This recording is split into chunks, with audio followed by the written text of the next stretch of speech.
kami, Majelis Hakim, memutuskan bahwa saudara terdakwa dijatuhi hukuman mati. Jalannya persidangan pada 24 April 1998 memutuskan perkara dengan mantap, dan keputusan tersebut disambut gemuruh tepuk tangan para hadirin yang memadati ruangan sidang.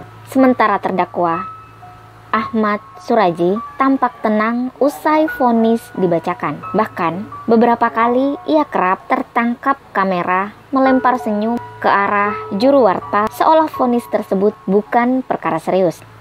"Saya minta banding," katanya pelan saat ditanya hakim mengenai sikapnya terhadap putusan pengadilan.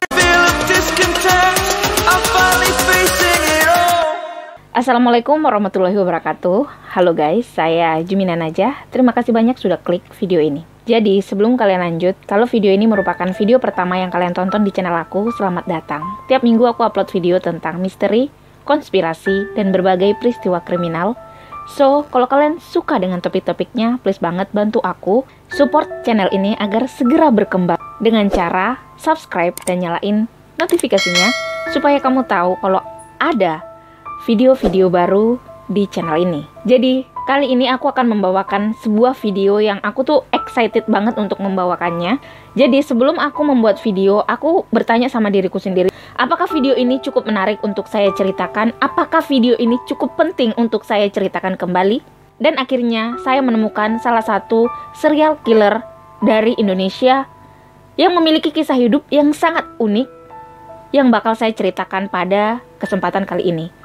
Dia adalah Dukun Ahmad Suradji atau yang biasa disebut dengan Dukun AS. Jadi, Ahmad Suradji atau yang lebih terkenal disebut sebagai Dukun AS merupakan salah satu serial killer asal Indonesia yang berasal dari kota Medan, ibu kota Provinsi Sumatera Utara. Jujur, saya sangat tertarik dan sangat excited setelah mengetahui kisah dari Ahmad Suradji ini. Ada beberapa alasan yang membuat saya begitu menggebu-gebu untuk menceritakan ulang kisah Ahmad Suradji atau Dukun AS ini. Yang pertama, setiap serial killer atau pembunuh berantai, dia mengambil nyawa bukan hanya dari jumlah kuantitasnya yang wow atau banyak, tapi juga kita melihat dari segi kualitas atau bagaimana serial killer itu membunuh atau mengambil nyawa korban-korbannya. Terlepas dari betapa kejamnya Ahmad Suradji, dia juga memiliki kisah hidup yang sangat unik, yang sangat menarik untuk diceritakan ulang. Di antaranya adalah Ahmad Suradji menikahi dua adik iparnya. Bayangkan jika Anda di posisi perempuan-perempuan tersebut. Kakak Anda menikah dengan seorang laki-laki dan Anda dinikahi, adik Anda juga dinikahi. Apakah itu tidak luar biasa dan itu dilakukan pada tahun 1970-an? Ahmad Suradji merupakan seseorang yang berani menikahi 3 orang perempuan bersaudara dan tinggal dalam satu rumah. Bahkan ibu kandungnya yang menentang peristiwa itu pun diusirnya. Lalu apa sebenarnya yang melatar belakangi Ahmad Suradji sampai senekat itu? Ternyata hanya berawal dari sebuah mimpi. Ahmad Suradji melakukan semua aksinya ini didasari dengan satu hal, yakni dia diberikan mimpi atau semacam wangsit yang jika ia melakukan dia akan menjadi sakti mandraguna. Lalu mimpi apa gerangan yang didapatkan Ahmad Suradji hingga ia berani senekat itu? So, kalau kalian penasaran, pastikan kalian nonton video ini sampai selesai. Kisah Dukun Ahmad Suradji heboh setelah terungkap sebuah aksi pembunuhan terhadap 42 wanita. Aksinya ini dilakukan untuk tujuan mendapatkan kesaktian mandraguna tak terkalahkan dan bisa mengobati orang lain. Bagaimana sih awal kejadian hingga akhirnya Dukun AS nekat melakukan semua aksi gilanya? Pada suatu malam, Ahmad Suradji tengah terlelap dalam tidurnya. Ia bermimpi didatangi mendiang ayahnya. Ia mendapat bisikan gaib bahwa ia adalah seseorang yang akan diwarisi sebuah ilmu yang maha sakti. Katanya, ilmu itu tak terkalahkan. Bukan ilmu sembarang ilmu, ilmu tersebut merupakan ilmu sakti mandraguna yang bisa digunakan untuk mengalahkan setiap lawan sekaligus mengobati banyak orang. Hanya saja syaratnya sungguh sangat berat. Supaya bisa menguasai ilmu kesaktian secara sempurna, Suraji harus menumbalkan, ada yang menyebutkan 70 nyawa, ada juga sumber yang menyebutkan 72 nyawa, dan salah satu prosedurnya adalah ia harus menghisap air liur para korbannya. Awalnya Suraji mengaku bimbang, tidak mengerti apa yang harus ia lakukan dan keputusan apa yang hendak ia ambil. Mengingat syaratnya sangat berat. Namun hasrat memiliki ilmu sakti mandraguna begitu menggelora, begitu menggebu. Apalagi menurutnya ilmu itu akan ia gunakan untuk menolong banyak orang. Nah, ini yang harus kita garis bawahi adalah ternyata Ahmad Suraji mengambil sebuah kesimpulan, tidak apa saya mengorbankan sedikit orang agar bisa menolong lebih banyak orang. Seperti itu, tidak apa Ahmad Suraji menumbalkan 72 wanita demi menolong ratusan, ribuan, miliaran orang. Hingga akhirnya tahun demi tahun terus berlalu, hingga tiba pada tahun 1997, masyarakat Indonesia dibuat geger dan luluh lantak, khususnya di Kabupaten Deli Serdang. Jadi, di sebuah ladang tebu, di sebuah dusun yang aman, damai, yang terletak di Kecamatan Sunggal, Kabupaten Deli Serdang, Sumatera Utara, polisi menemukan 42 jasad wanita. Bahkan banyak di antaranya yang sudah menjadi tengkorak, bukti bahwa Suraji telah membunuh sejak lama karena korban-korbannya sudah menjadi tengkorak. Semua wanita ini dikubur dalam keadaan telanjang dan diperkirakan berusia 13 sampai 27 tahun. Sebelum lebih jauh mengupas tentang bagaimana cara Ahmad Suraji dalam mengeksekusi atau mengambil nyawa para korbannya, saya akan mengajak Anda untuk kembali kepada tahun 1949. Saya akan lebih dulu menceritakan latar belakang Ahmad Suraji hingga akhirnya kita bisa paham mengapa dia bisa melakukan aksi senekat itu.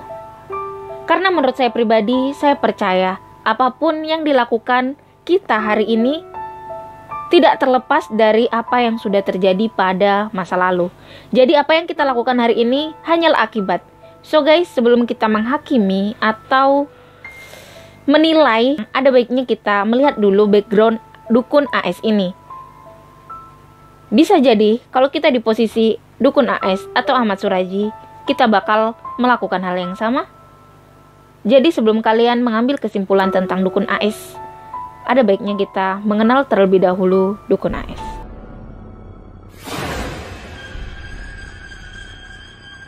Ternyata Suraji adalah seorang pria tamatan SD, memiliki postur tubuh tinggi, jangkung, sama sekali tidak menggambarkan atau tidak meyakinkan kalau dia adalah seorang serial killer atau bahkan orang yang ditokohkan tak nampak ada karisma atau sesuatu yang menonjol dari diri dukun AS.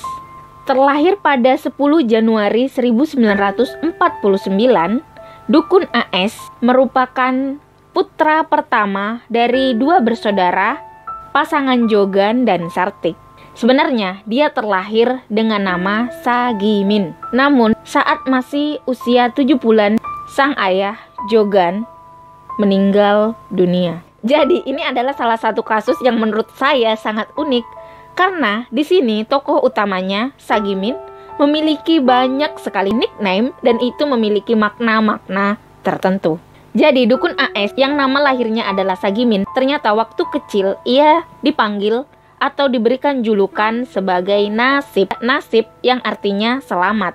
Karena pada waktu kecil ia sempat nyemplung di dalam sebuah sumur dan akhirnya ia selamat. Oleh karena itu ia diberi nama Nasib. Lalu seiring berjalannya waktu, Sagimin alias Nasib akhirnya menginjak usia ke-12 tahun. Bayangkan Anda sejak kecil Anda sudah kehilangan seorang ayah, lalu Anda tumbuh bersama ibu Anda yang serba kekurangan, dan Sagimin alias Nasib akhirnya tumbuh menjadi seorang anak yang nakal. Bayangkan di usia 12 tahun, Nasib alias Sagimin berani mencuri seekor lembu. Lembu, sapi, seperti itu. Dan saat dia mencuri seekor lembu, ia selalu memakai kelewang. Kelewang itu semacam arit atau benda tajam semacam itu, disebut kelewang. Akhirnya karena dia selalu kemana-mana membawa arit, akhirnya ia disebut sebagai Nasib Kelewang. Kita tidak tahu ya, misalkan kita tumbuh dengan situasi yang sama, kalian tidak memiliki pencari nafkah, padahal kalian orang yang sangat sulit, sangat membutuhkan, apakah kalian akan melakukan hal yang seburuk itu? Kita tidak tahu apa yang dirasakan oleh Nasib Kelewang. Cuman kalau kita berpikir ulang, itu sepertinya bukan hidup yang mudah untuk dijalani. Selain sudah berani mencuri seekor lembu, pada usia ke-12 tahun, Dukun AS alias Sagimin alias Nasib Kelewang juga sedang keranjingannya mempelajari ilmu perdukunan. Ilmu perdukunan ini ia pelajari, ia tertarik dari buku-buku yang ditinggalkan dari mendiang sang ayah.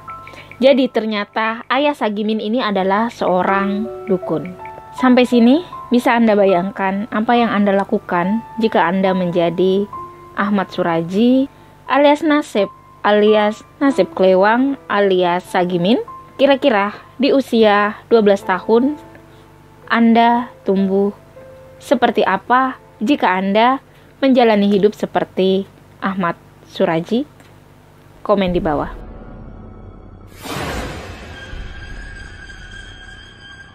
Perjalanan hidup Ahmad Suraji berlanjut hingga ia beranjak remaja dan akhirnya dewasa dan siap menikah. Di usia ke-27 tahun, akhirnya Nasib Kelewang berhasil menikahi pujaan hatinya, Tumini, yang merupakan gadis yang berasal dari Pekanbaru. Nah, setelah menikah inilah, kemudian ia ingin memulai lembaran hidup baru. Ia yang awalnya memiliki beberapa episode kehidupan yang kelam, menyakitkan, dan begitulah. Akhirnya ia memulai lembaran baru dengan Tumini dan dengan nama baru, yakni Ahmad Suraji. Nama inilah yang akhirnya ia sematkan pada dirinya sendiri, bukan diberi julukan oleh orang lain. Ia berharap dengan nama baru, dengan pernikahan yang baru, dengan teman hidup yang baru, ia ingin memiliki hidup yang indah, berkah. Hingga suatu hari, ibundanya, Sartik, dikagetkan dengan keinginan Ahmad Suraji yang mengaku ingin menikah lagi. Setelah dipikir-pikir kemudian, akhirnya orang tuanya atau ibundanya, orang tuanya satu-satunya, memberikan restu. Namun yang bikin lagi naik darah dan tak habis pikir, ternyata ia memiliki keinginan untuk menikahi adik iparnya. Bukan hanya satu adik ipar, tapi dua. Ahmad Suraji, karena memang dia adalah dukun yang zaman dulu tidak terlalu kaya, akhirnya ia meminta istri-istrinya untuk hidup dalam satu atap. Keinginan Ahmad Suraji sudah tak bisa ditentang. Saya juga tidak mengerti mengapa hal itu bisa terjadi. Di mana kehidupan di desa, sebagaimana kita ketahui, kalau kita pikir-pikir, itu sangat kental dengan agama dan adat istiadat. Hal semacam ini sudah pasti ditentang dan dilarang. Akhirnya, orang satu-satunya yang menentang perbuatan dari Ahmad Suraji adalah ibundanya sendiri. Karena tidak senang dengan sikap orang tuanya, akhirnya tanpa pikir panjang, Ahmad Suraji mengusir ibundanya dan ia hidup dengan 3 istrinya dalam satu atap. Yang saya tidak habis pikir adalah kenapa Kenapa? Dan saya sudah mencoba untuk mencari alasannya. Kenapa adik-adik iparnya mau dia nikahi dan kenapa istrinya mau diperlakukan seperti itu? Itu yang saya tidak temukan. Dan saya akan mencari tahu terus. Karena saya sangat penasaran, karena ini apa diguna-guna atau bagaimana? Karena dia kan seorang dukun. Bagaimana pendapat kalian? Komen di bawah. Satu-satunya alasan dari Ahmad Surajie ingin menikah lagi adalah karena ia ingin memiliki anak perempuan. Karena dari istri pertama ia hanya mendapatkan 4 anak laki-laki. So dia pengen banget punya anak perempuan. Nah guys, apa pendapat kalian? Apa pendapat kalian jika kalian dimadu oleh adik-adik kandung kalian sendiri? Dan apa pendapat Anda jika kalian harus menikah dengan kakak ipar Anda? Dan tinggal dalam satu rumah? Komen di bawah. Auzubillah min dzalik. Ditemukan seorang mayat perempuan bernama Sri Kemaladewi yang berusia 21 tahun pada 24 April 1997. Jadi terbongkarnya aksi gila dari dukun Surajie ini bermula ketika salah satu warga di desa setempat menemukan sesosok mayat perempuan bernama Sri Kemaladewi yang berusia 21 tahun. Jadi Sri Kemaladewi ini merupakan seorang istri dan dia sedang berseteru atau bertengkar dengan suaminya. Setelah bertengkar dengan suaminya, kemudian Sri Kemaladewi minta izin kepada kedua orang tuanya untuk pergi keluar kota. Namun ternyata Sri Kemaladewi tidak pergi keluar kota, melainkan pergi ke rumah dukun Ahmad Surajie. Jadi memang Dato memberikan persyaratan kepada setiap perempuan yang datang dan meminta tolong kepada Surajie untuk menyelesaikan masalahnya, baik itu masalah finansial, masalah keluarga, masalah suami supaya nggak selingkuh, atau apapun keinginan setiap wanita itu bisa diselesaikan oleh dukun Ahmad Surajie, asalkan mereka mau mengikuti sebuah ritual yang disebut dengan ritual pendem. Dalam bahasa Jawa, pendem itu artinya menanam atau tanam. Di mana ritual pendem itu adalah sebuah ritual yang dijalankan dengan memendam sebagian anggota tubuh. Namun, dengan syarat, jika mereka ingin melakukan ritual pendem, syaratnya adalah mereka yang pertama tidak boleh memberitahu siapapun bahwa mereka melakukan ritual pendem atau bertamu ke rumah Ahmad Surajie. Jadi waktu itu ceritanya, Sri Kemaladewi sedang bertengkar dengan suaminya dan dia pulang ke rumah orang tuanya. Di rumah kedua orang tuanya, Sri Kemaladewi kemudian pamit ingin keluar daerah. Padahal tidak keluar daerah, melainkan ke rumah dukun Ahmad Surajie untuk melakukan ritual pendem. Lalu 3 hari kemudian, orang tua Sri Kemaladewi kebingungan karena anaknya tidak kunjung kembali dan tidak ada kabar. Akhirnya dia meminta tolong kepada menantunya, suaminya, ya walaupun mereka sedang bertengkar, tapi bagaimanapun itu suaminya, jadi dia meminta suaminya untuk mencari Sri Kemaladewi. Sayangnya berhari-hari dicari, ia tak kunjung menemukan istrinya. Hingga suatu hari ada seseorang yang menemukan jasad perempuan di kebun tebu. Mendadak kampung tersebut kemudian heboh dan warga sudah sangat penasaran siapa sebenarnya mayat tersebut. Hingga ada salah satu warga yang berinisiatif untuk memanggil polisi. Dari kejadian tersebut, suami Sri Kemaladewi justru dijadikan tersangka dengan motif jengkel atau perasaan kesal kepada istrinya karena ada permasalahan di rumah tangga mereka. Namun karena kurangnya bukti yang menunjukkan bahwa suami Kemaladewi yang benar-benar membunuh, maka polisi tetap melakukan penyelidikan. Hingga suatu hari ada seorang tukang becak yang ternyata dia adalah orang yang mengantarkan Sri Kemaladewi ke rumah dukun Ahmad Surajie dan memberikan kesaksian bahwa sebelum Sri Kemaladewi menghilang, Sri Kemaladewi diantarkannya ke rumah Ahmad Surajie. Namun memang Sri Kemaladewi mengatakan bahwa jangan mengatakan kepada siapa-siapa jika ia sudah mengantarkan ke rumah Dato atau ke rumah dukun Ahmad Surajie. Berdasarkan dari laporan tersebut, kemudian polisi mendatangi rumah Ahmad Surajie untuk menanyakan apakah benar Sri Kemaladewi sebelum hilang bertamu ke rumah Ahmad Suraji. Pada waktu itu saat Ahmad Suraji ditemui, Ahmad Suraji terlihat sangat tenang. Begitu pula dengan istrinya. Dia mengatakan bahwa memang benar Sri Kamaladewi ke rumahnya sore itu, namun setelah ba'da maghrib, Sri Kamaladewi kemudian pulang dan ia tidak tahu keberadaannya setelah itu. Jadi sebelum ditemukannya mayat Sri Kamaladewi, beberapa tahun sebelumnya pernah ditemukan mayat juga di daerah tersebut.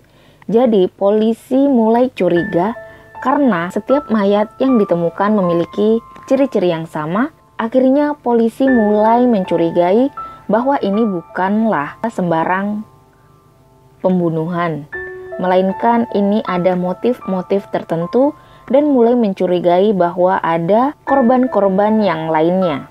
Polisi mulai mencurigai hal tersebut karena didasari oleh beberapa alasan. Yang pertama, setiap korban dikuburkan dalam keadaan telanjang dan menghadap ke arah rumah Ahmad Suraji. Adapun kecurigaan polisi semakin menguat terhadap Ahmad Suraji karena semua korban-korban yang ditemukan merupakan pasien Ahmad Suraji. Nah, karena mendapatkan fakta seperti itu, akhirnya polisi segera menggeledah rumah Ahmad Suraji dan ditemukan banyak sekali pakaian-pakaian perempuan dan perhiasan-perhiasan perempuan yang tentu saja itu bukan milik istri-istrinya. Hingga didatangkanlah kedua orang tua Sri Kamaladewi dan menanyakan adakah barang-barang bukti tersebut diantaranya milik Sri Kamaladewi. Dan benar saja ada tas dan ada baju milik Sri Kamaladewi. Akhirnya polisi langsung membawa Ahmad Suraji dan keluarganya ke kantor polisi.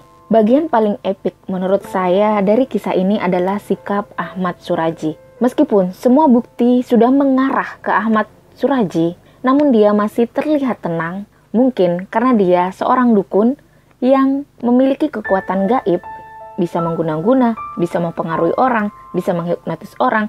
Jadi dia terlihat sangat tenang saat diinterogasi. Meskipun semua barang bukti sudah mengarah ke Ahmad Suraji. Berdasarkan film dokumenter yang saya lihat, bahkan pihak kepolisian juga menggunakan beberapa jasa paranormal untuk menerawang kekuatan-kekuatan atau melumpuhkan kekuatan Ahmad Suraji. Perlahan-lahan, selama interogasi, awalnya berjalan sangat alot. Namun setelah kekuatannya berhasil dilumpuhkan, akhirnya Ahmad Suraji sedikit demi sedikit mengakui perbuatannya. Awalnya dia mengakui bahwa dialah pembunuh Sri Kamaladewi. Kemudian polisi terus mendesak, lalu bagaimana dengan pembunuhan-pembunuhan lainnya? Lalu ia mengakui bahwa dia hanya membunuh 16 wanita. Polisi kembali menginterogasi hingga akhirnya dia mengakui bahwa ternyata ia membunuh 42 wanita. Polisi terus melakukan penyelidikan dan penggalian di area kebun tebu tersebut dan benar saja ditemukan ada 42 tengkorak yang tersebar di mana-mana. Bahkan ada sebagian yang membusuk dan tidak teridentifikasi. Di depan polisi, dia mengatakan bahwa sebenarnya targetnya itu adalah 70 wanita. Hal ini ia lakukan karena ia mendapat bisikan gaib di dalam mimpinya pada tahun 1986 oleh ayahnya di dalam mimpinya, di mana ayahnya mengarahkan dia untuk meminum air liur 70 wanita yang mati muda. Jika Ahmad Suraji bisa melakukan itu, maka dia akan tidak terkalahkan dan memiliki kemampuan untuk menyembuhkan banyak orang. Sebenarnya, mendiang ayahnya di dalam mimpinya hanya menyuruh dia untuk meminum air liur wanita yang mati muda, bukan untuk membunuh wanita muda. Namun, Ahmad Suraji berpikir kalau dia harus menunggu ada wanita yang mati muda, maka itu akan terlalu lama, keburu dia tua dan keburu dia meninggal. Oleh karena itu ia berinisiatif untuk melakukan aksi gilanya, yakni dengan cara membunuh setiap wanita yang datang kepadanya untuk melakukan konsultasi atau meminta pertolongan terkait hubungan asmara, agar suami tidak selingkuh, bisa tambah cantik, dan lain sebagainya. Adapun kronologi bagaimana dukun Ahmad Suraji mengeksekusi setiap korbannya adalah dengan cara Setiap orang yang datang, khususnya perempuan, ia tawarkan untuk melakukan ritual pendem. Karena menurut Ahmad Suraji, ritual pendem itu sangat ampuh untuk mengabulkan semua permintaan. Nah, setelah korbannya datang ke rumahnya, maka ia akan ajak ke kebun tebu. Di sanalah mereka melakukan ritual pendem. Jadi Ahmad Suraji sudah menyiapkan lubang hingga ke pinggang. Lalu Ahmad Suraji akan berdoa atau melakukan bacaan-bacaan khusus, kemudian mengikat kaki dan tangan korban. Lalu korban akan ditidurkan di pangkuannya. Kemudian Ahmad Suraji berbisik, "Kamu tidak usah khawatir, segala keinginanmu akan terpenuhi. Sekarang pejamkan matamu dan tahan nafasmu."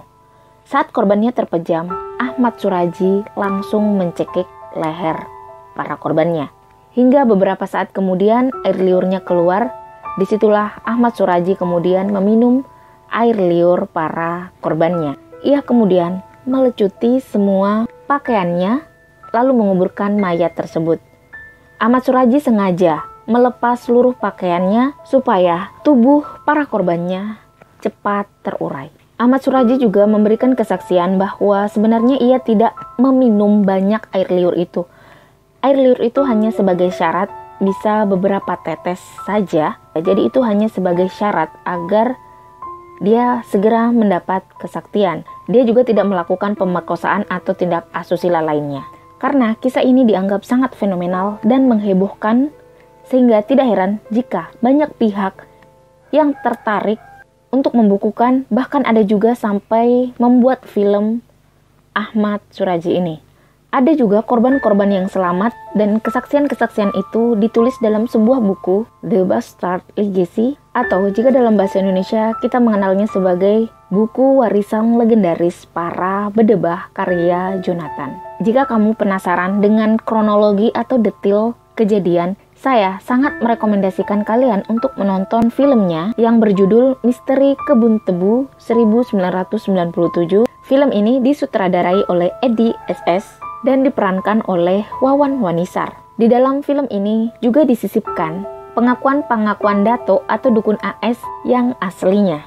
Jadi aku rekomendasikan kalian setelah nonton video ini, kalian bisa langsung nonton filmnya Dato. Judulnya Misteri Kebun Tebu, itu sudah ada di YouTube. Aku udah nonton dan itu detail banget. Pokoknya kalian bisa langsung paham. Sebetulnya filmnya itu ngeri, biasa aja sebetulnya secara penggarapan. Cuman itu akan terasa lebih mengerikan karena itu benar-benar kisah nyata. Bagian yang paling mengerikan yang sempat terekam kamera dari Ahmad Suraji adalah ketika di dalam persidangan ia dijatuhi hukuman mati. Wajahnya terlihat santai, bahkan tersenyum ke arah kamera, seperti nampak tak ada rasa bersalah dan tak sedang memikul beban yang berat. Lalu dengan suara yang lirih, dia mengatakan, "Saya minta banding." Dijatuhi hukuman mati dan kehidupan penjara membuat Dukun AS akhirnya bertobat dan mengaku membuang semua ilmu kebatinan yang dimilikinya. Sejak membuang ilmu kebatinan itu, akhirnya Ahmad Suraji terlihat lebih rajin beribadah. Hal ini bisa disaksikan beberapa napi ketika sholat jamaah selesai, dia itu masih ada di dalam untuk melakukan zikir-zikir tambahan. Sebenarnya meskipun ia sudah melakukan pertobatan dan sudah pasrah, namun dia juga merasakan tekanan yang luar biasa karena sebenarnya ia masih ingin hidup. Sebab sebenarnya dia mengharapkan diberi grasi oleh presiden karena dia benar-benar sudah bertobat dan memperlihatkan perubahan selama ia di penjara. Setelah divonis mati oleh pengadilan, kuasa hukum Ahmad Suraji mengajukan kasasi ke Mahkamah Agung 3 tahun kemudian. Namun upaya kasasi tersebut ditolak. Lalu pada tahun 2004, dibantu Lembaga Bantuan Hukum atau LBH, Dukun AS melayangkan grasi ke presiden. Hasilnya, grasi ditolak pada 27 Desember 2007. Tak menyerah, beberapa minggu kemudian, tim kuasa hukum Dukun AS lagi-lagi mengajukan grasi. Namun, upaya ini masih gagal. Upaya hukum yang diajukan tim Dukun AS pada akhirnya sia-sia. Pada 10 Juli, 3 peluru dari Brimob Polda Sumatera Utara menembus dada Dukun AS. Atas permintaan keluarga, akhirnya Dukun AS segera dimakamkan keesokan harinya.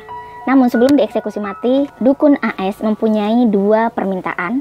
Permintaan pertama, ia ingin bertemu dengan istri, anak, dan saudara-saudaranya. Dan permintaan kedua, barang-barang yang dia pakai selama di penjara diberikan kepada Safna, napi kasus pembunuhan yang divonis 8 tahun. Selain Ahmad Suraji, Tumini sebagai istri pertama yang juga membantu melecuti pakaian korban juga dihukum penjara seumur hidup.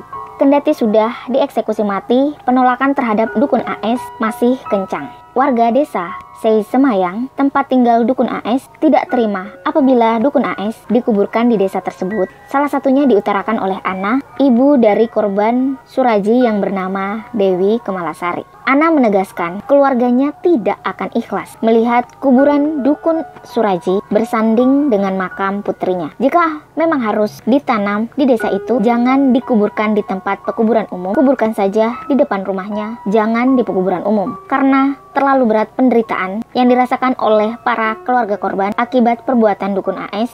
Pihak keluarga para korban benar-benar tidak terima jika Dukun AS dikubur di pekuburan umum.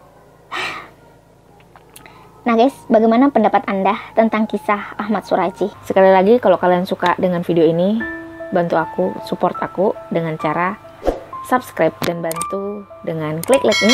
Tapi kalau kalian tidak suka, unlike aja. Itu aja. Terima kasih udah mampir di video ini. Semoga bermanfaat, ada yang bisa kita petik. Dan dadah.